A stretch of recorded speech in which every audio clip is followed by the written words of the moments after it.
Yonah Jeremy Bob joins me right now. You might know the intriguing book, Target Tehran. He's the author, Jerusalem Post, a senior military correspondent.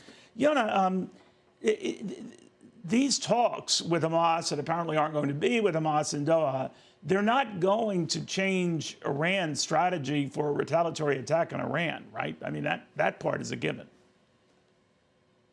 Look, you said a moment ago that this is a scary point. I would say this is the most dangerous point in the 10-month war because it's not just Israel and Hamas. Hamas, with everything they did on October 7th, is a small player. Hezbollah in Lebanon is a much bigger player, and Iran is the biggest, most scary player. So if you're talking about a war between Israel and Iran and Hezbollah, it's something that we haven't seen in the Middle East, certainly in decades. And with the ballistic missiles, it's something maybe we haven't ever seen before. And what's crazy that's going on in Israel is since July 30th, people have been living with this danger hovering over their heads every single day. I'm in our secure room in my house. We have extra water here. We have extra supplies. People have generators, and everybody has been waiting for this to happen.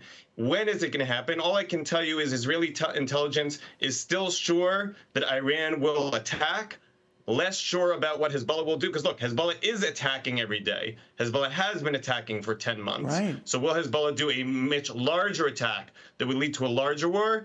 That's still, I think, a bigger question.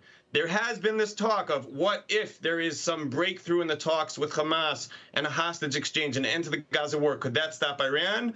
I can't say that it's impossible. It looks unlikely. As you said, Hamas right now isn't showing up for the talks. The one thing I'd point out about that is the decider for Hamas, Yahya Sinwar, is in a tunnel in Gaza. So it may at the end of the day not matter whether Hamas shows up, as long as whenever he does want to end the war, Sinwar decides that from Gaza and then sends the message on the Doha.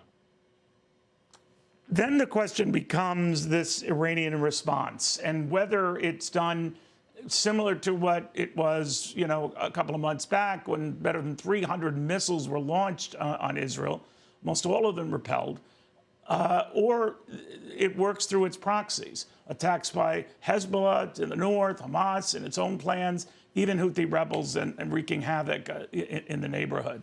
What if Iran leaves it at that? What do you think?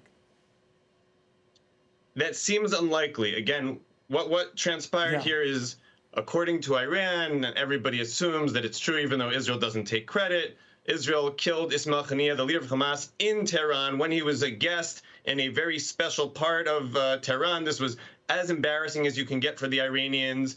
Iran has been very clear after what they did in April. As you said, they fired 120 ballistic missiles, over 170 drones, dozens of cruise missiles, that they would do something larger this time. The problem they have is, in April, they were embarrassed. Between the United States, European allies, and a number of Sunni allies, including the Saudis, by the way, and Israel, 99% of those over 300 aerial threats were shot down. They don't want that to happen this time. So some of what's happening is deciding when they want to attack, and some of it is how they want to attack. Instead of doing all at once, will they do it in a number of smaller sets? And can they coordinate that with Hezbollah in Lebanon to try to mix Israel up? All of these are factors which have slowed them down. I think you've also seen that the new president of Iran is not such a moderate, but relative to some of the others, he at least wants to look good to the rest of the world. I think he has also slowed them down. But in the end, Israeli intelligence does believe that Iran will attack directly, that anything from proxies just wouldn't be enough this time. Got it. And you're quite right. Moderate in Iran has very different definitions than moderate elsewhere. Yonah, thank you very much, and stay safe, my friend. Yonah Jeremy Bob, following all of that.